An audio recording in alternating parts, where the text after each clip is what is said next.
প্রচার করো যদি একটি মাত্র আয়াত হয়। সহিহ বুখারী। আমি প্রচার করছি, আপনারাও প্রচার করুন এবং ইসলামিক ভিডিও পাওয়ার জন্য চ্যানেলটি সাবস্ক্রাইব করুন। যেন একদিন মনের ভিতরে ফিলিংস চলে আসবে, আমি তো মরবো, কবরে চলে যাব। মুহূর্তের ভিতরে তওবা করে নিলেন, নিয়ে আপনি ফিরে চলে আসলেন, আল্লাহর মতের হয়ে গেলেন, আপনি ছেড়ে দিলেন, দেখবেন জিন্দেগির পুরা গুণাগুলি আল্লাহ পাক নেকি দিয়ে পরিবর্তন করে দিয়েছেন। সুবহানাল্লাহ। কিন্তু আপনি জানলেনই না হারাম, তাহলে আপনি তওবা করবেন কখন? এই জন্য আমাদের দায়িত্ব বলে দেওয়া। আমরা বলছি তো আজকে আমাদের আলোচনা হচ্ছে হুজুর পাক সাল্লাল্লাহু আলাইহি ওয়াসাল্লাম বলেন, আমি কেন এটা লিখে নিই, আমি লিখে নিয়ে আসা দরকার নাই, আমি মুখস্থই সব বলতে পারি। আল্লাহ তৌফিক দিয়েছেন, কোন কিতাবের কত পৃষ্ঠা আছে, কত নম্বর হাদিস, এগুলি বলার ব্যাপার না। আল্লাহর কুদরত দিয়ে দয়া করেছেন, আমার আল্লাহ মালিক দয়া করেছেন এত যে একটা জিনিস যদি আমি একবার পড়ি, পরে আর ওটা দেখতে হয় না। কিন্তু বিষয় হলো আপনারা যেন কনফার্ম হন যে আসলে কিতাবের থেকে লিখিত বলেছে। এই কনফার্মেশনের জন্য কিছু কথা আমাদের বলতে হয় এভাবে। এখন আমি আপনাদের বলছি, বুখারী শরীফের দ্বিতীয় খণ্ড 867 পৃষ্ঠা, ফয়জুল বারী, ফতুল বারী, উমদাতুল কারী, ইরশাদুস সারী, মুজাহির হক, সনদ দারিমি, দারেকুতনি, কিতাবুল আসসার, মুসনাদ আব্দুর রাজ্জাক, এরকম এক নয় দুই নয় 50টিরও বেশি হাদিস শরীফ এসেছে। আন আবি যারিন রাদিয়াল্লাহু তাআলা আনহু ক্বালা আতাইতুন নাবিয়্য সাল্লাল্লাহু আলাইহি ওয়াসাল্লাম সাওফুন আবিয়াদুন। রাসূল পাক সাল্লাল্লাহু আলাইহি ওয়াসাল্লাম তিনি সাদা কাপড় পরেই সাহাবায়ে কেরামের কাছে বেশি উপস্থিত হতেন। যারা বলেন না সুবহানাল্লাহ। সাদা পোশাক হুজুর পাক বেশি পছন্দ করতেন, এরপরে অন্যান্য কাপড় আপনি পরতে পারবেন, জায়েজ আছে। যেমন পোশাকের মধ্যে লুঙ্গি, লুঙ্গি এটা হলো খাস সুন্নাত, তাও আবার সেলাইবিহীন। আমার কথা বুঝতে পেরেছেন তো? কি বিহীন বলেন? সেলাইবিহীন। সেলাই সারা লুঙ্গি হুজুর পরেছেন। বলবেন যে তখন সেলাই করার ব্যবস্থা ছিল? হ্যাঁ, সেলাই করার অবস্থায় ব্যবস্থা ছিল। আমাদের আয়েশা সিদ্দিকা নিজে সেলাই করতে জানতেন। হুজুর পাক সাল্লাল্লাহু আলাইহি ওয়াসাল্লাম নিজে নিজের কাপড় সেলাই করতেন, বুখারীর হাদিস। জোরে কোন সুবহানাল্লাহ। সেলাইয়ের ব্যবস্থা ছিল, কিন্তু কাটা লুঙ্গি পরা খাস সুন্নাত। হুজুর পাক সাল্লাল্লাহু কাটা পোশাক, কাটা লুঙ্গি পরেছেন, আর উপরে নেসফুস সাক, যেটা গুটলিয়ারা জামা গত জুমাতে বলা হয়েছে। আর পাঞ্জাবি এটা সুন্নতের খেলাফ, এটা সুন্নত না। কেউ যদি সুন্নত বলে তাহলে এটা কিন্তু আল্লাহর নবীর উপর মিথ্যা অপবাদ হবে। পাঞ্জাবি, প্যান্ট, শার্ট এগুলি যেরকম ইহুদি নাসারার পোশাক, পাঞ্জাবি হিন্দুদের পোশাক। কাদের পোশাক বলে না? কাদের পোশাক? আপনারা সাধারণ মানুষ যারা পড়েন তাদেরকে আমি ক্রিটিসাইজ করছি না, আপনি জানেন না পড়ছেন সেটা ভিন্ন কথা। কিন্তু মৌলবীরা, ইদানিং খারেজি মৌলবীরা এত বড় জামা লাগাচ্ছে, তারপরও দেখেন যে একটু ফাটা মেরে দিচ্ছে। কিন্তু ফাটা রাখা ইসলামী শরীয়তে। হুজুর পাক সাল্লাল্লাহু আলাইহি ওয়াসাল্লাম কোনোদিন ফাটা জামা পরেন নাই। জোরে কোন সুবহানাল্লাহ। জামা কেন ফাটা পরেন নাই? যেহেতু লুঙ্গি পরেছেন কাটা। এখন কাটা লুঙ্গিতে ফাটা জামা পরলে যে কোনো মুহূর্তে ফরজ তলব হতে পারে। আমার কথা কি বুঝে আসে আপনাদের? এটা কমন সেন্সের কথা। একটা মানে যদি কাটা লুঙ্গি পরেছে আর জামা যদি দুই দিকে ফাটা হয়, তাহলে কিন্তু ফাঁক হয়ে যে কোনো সময় কি হতে পারে? ফরজ তলব হয়ে যায়। তা একটা সুন্নত মানবার যায়, ফরজ গেল কানা হয়ে। তা এক সুন্নত মানে ফরজ কানা করলে হবে? ফরজ তো আলাদা জিনিস। হাজার হাজার সুন্নত এক জায়গায় করলে একটা ফরজের সমান হবে না। ফরজ তো অন্য জিনিস। এই জন্য হুজুর পাক সাল্লাল্লাহু আলাইহি ওয়াসাল্লাম কাটা লুঙ্গি ব্যবহার করতেন, আর সেখানে তিনি কোনা বন্ধ নেসফুস সাক গুটলিওয়ালা জামা পরিধান করতেন। এটা গত জুমাতে আমরা দিয়েছি, যদি পারেন দরকার হয়। গত জুমার ইয়াটা ইন্টারনেটে দেওয়া হয়েছে, এটা ইন্টারনেট থেকে সার্চ করবেন অথবা আপনি এখান থেকে নিতে পারেন। আমাদের প্রত্যেকটা জিনিস আমরা দিচ্ছি ইন্টারনেটে, যাতে করে প্রতিটা মানুষ যারা জানে না তারা জেনে নেক। মৌলবীরাও আজকাল হাদিস শরীফ পড়ে না, যে কয়রা বুখারী, মুসলিম, তিরমিজি, ইবনে মাজাহ, আবু দাউদ, নাসাই 6টা হাদিস রাসূলের যুগের 300 বছর পর কোটেশন হয়েছে, সেগুলা নিয়ে কানাকানি করতেছে। আর নবীর যুগের হাদিস সেগুলা ফেলে দিয়ে রাখছে।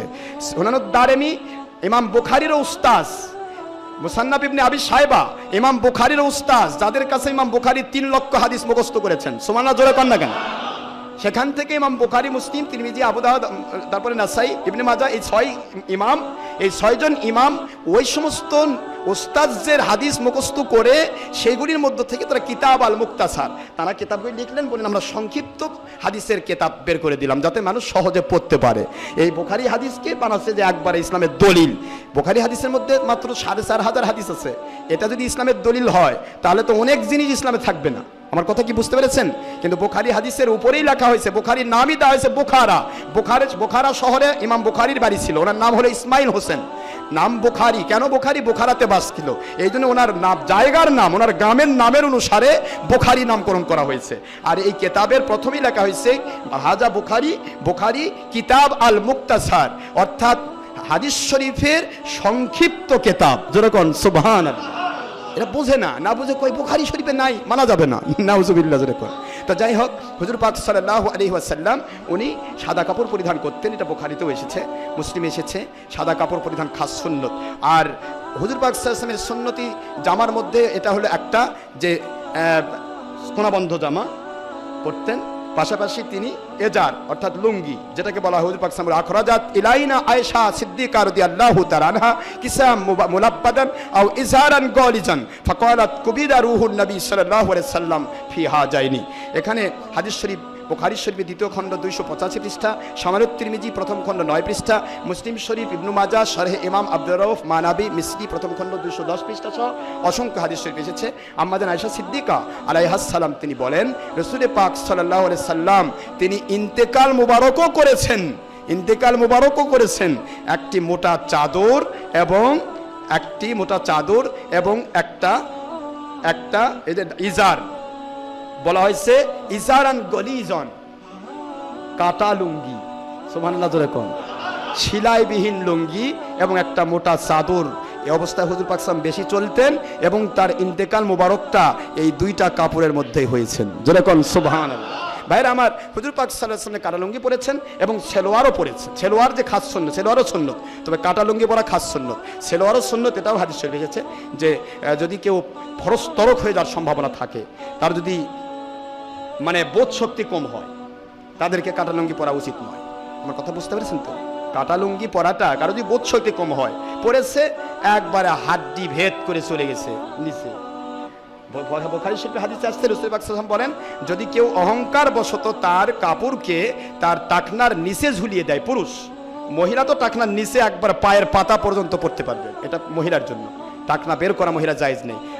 আর পুরুষের জন্য টাকনার উপর পর্যন্ত করতে হবে। টাকনার নিচে যদি কেউ অহংকার করে ঝুলিয়ে দেয়, অহংকার, বুঝতে পেরেছেন তো? কোনো কারণে ভুলবশত বুঝতে পারেননি, বেড়ে গেছে, সেটা আলাদা কথা, কিন্তু অহংকার কথাটা আসছে অহংকার বশত যদি কেউ ঝুলিয়ে দেয়, আমার নবী পাক সাল্লাল্লাহু আলাইহি ওয়াসাল্লাম বলেন কিয়ামতের দিন আল্লাহ পাক রব্বুল আলামিন তাকে তো মাফ করবেনই না, তার দিকে তাকাবেন না, জোরে কোন নাউজুবিল্লাহ। সুতরাং এটা আমরা করব না, আমাদের যেন কাপড় ঝুলে না যায়। অথবা মাঝখানে আমি এমন অসতর্ক যে সুন্নত পালন করতেছি কাটা লুঙ্গি, আবার দেখতেছি এক সাইড থেকে মনে করেন ভিতরে অর্গান টর্গান সব বের হয়ে গেছে, মানুষ দেখতেছে, এরকম যেন না হয়। এরকম যদি হওয়ার সম্ভাবনা কারো থাকে, তার জন্য কাটা লুঙ্গি বাদ দিয়ে সেলোয়ার পরাই সুন্নত, যেরকম সুবহানাল্লাহ। সেলোয়ার পরলে তার কখনোই এটা হওয়ার সম্ভাবনা নাই। এটা হলো সেলোয়ার ওই সময় সুন্নত। আর যদি আপনি খাস সুন্নত আদায় করতে পারেন তাহলে বেশি ভালো। এটা হলো এজার। এই হাদিস শরীফ কোথায় পাবেন?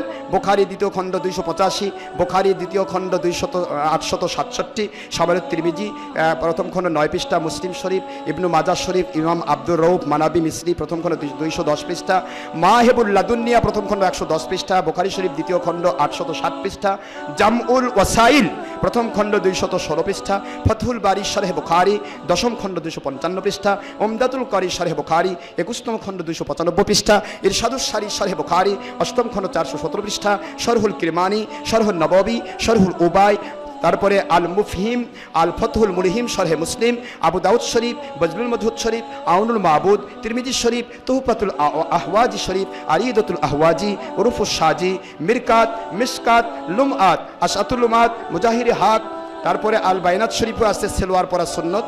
এটা হলো বাইনাতের আপনার 126তম সংখ্যা, 130 থেকে 134 পৃষ্ঠা, এবং বাইনাতের আরেকটা সংখ্যা আসছে, সেটা হলো 191 সংখ্যার 6 পৃষ্ঠা।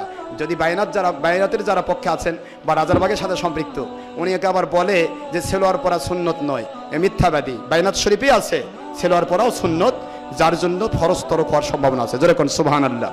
একথা বললাম।